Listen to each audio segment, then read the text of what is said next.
dengan SIM ketika kita mengendarai kendaraan bermotor. Ya.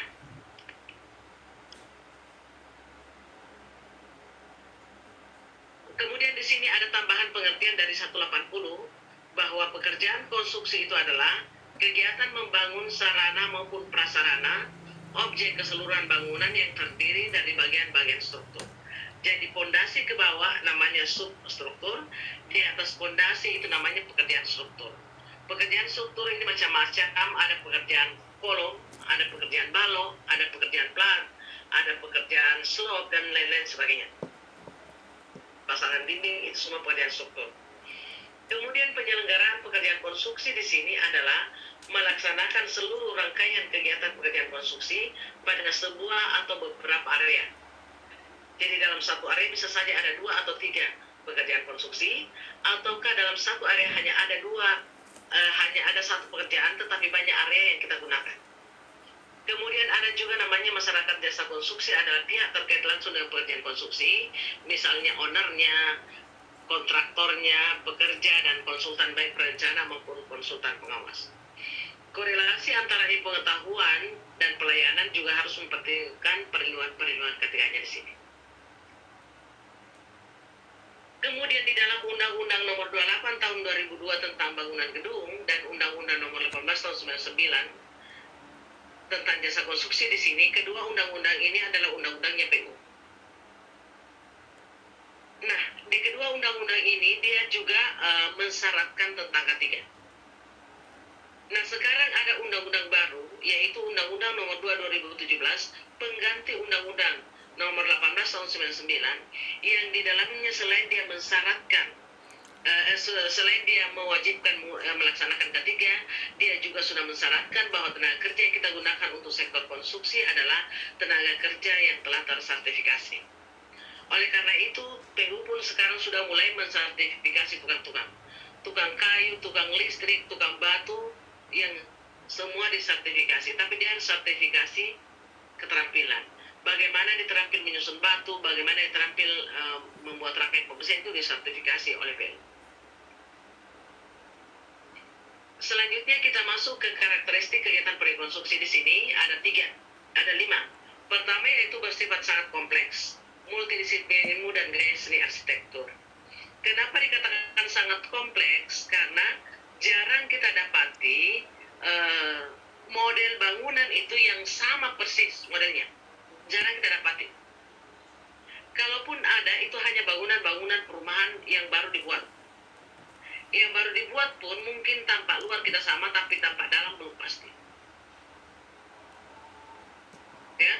Ataukah tampak luar dan tampak dalam kita sama tahun ini, tapi tahun depan bisa saja Bapak yang berubah atau saya berubah.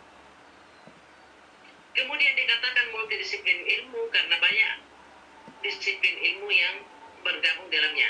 Misalnya estetika bangunan itu yang merancang adalah arsitekturnya. Jadi modelnya bangunan itu, misalnya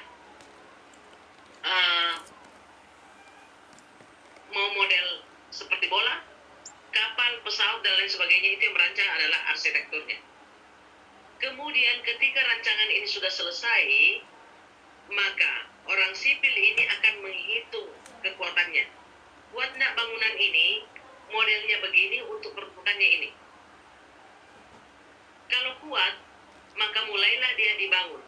Pada saat kita membangun di sini, maka harus bekerja sama dengan teknik mesin atau elektro untuk pekerjaan mekanikal elektrikal. Dan juga kita harus kerjasama dengan teknik lingkungan untuk tata lingkungannya. Ya, sini. Kemudian melibatkan banyak tenaga kerja kasar dan berpendidikan relatif rendah. Berdasarkan data yang ada bahwa 80% tenaga kerja sektor konstruksi pendidikan mereka hanya SMP ke bawah. Jadi bisa kita bayangkan tingkat skill dan edukasinya saya rendah, apalagi pengetahuan masalah ketiga dia sangat minim. Kemudian masa kerja terbatas. Masa kerja terbatas artinya bahwa proyek kita itu paling lama kontrak kita itu hanya setahun. Kecuali yang multi years bisa 3-5 tahun. Kalau kontrak biasa paling lama setahun, ada yang 3 bulan, 4 bulan, 6 bulan dan sebagainya. Tapi paling lama dia setahun. Tahun depan kalau mau dilanjutkan, maka tahun depan kita tender ulang lagi. Tahun ini kita mengerjakan, tahun depan bisa saja orang melanjutkan pekerjaan kita. Kemudian intensitas kerja yang tinggi. Kalau intensitas kerja yang tinggi itu biasanya kita dapati untuk pekerjaan-pekerjaan pada saat sudah mendekati penyerahan batas akhir pekerjaan. Kalau sudah di deadline waktu dia, kalau ada pekerjaan-pekerjaan pengecoran misalnya belum selesai, biasanya tukang itu mengerjakan rangkaian pembersihannya pagi sampai sore, kemudian habis maghrib, mulailah kita mengecor sampai pagi. Begitu sampai pekerjaannya selesai, karena kita sudah diburu waktu. Kemudian menggunakan peralatan kerja yang beragam dan berpotensi bahaya. Jadi mulai dari alat tangan sampai dengan alat berat.